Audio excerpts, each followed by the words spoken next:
there quite well.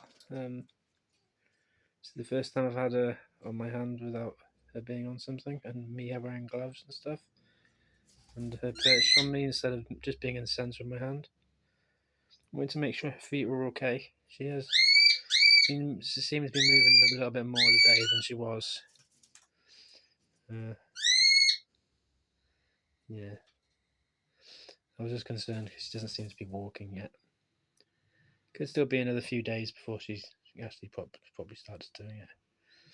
But she's her feathers are pluming out quite a bit, as you can see. Just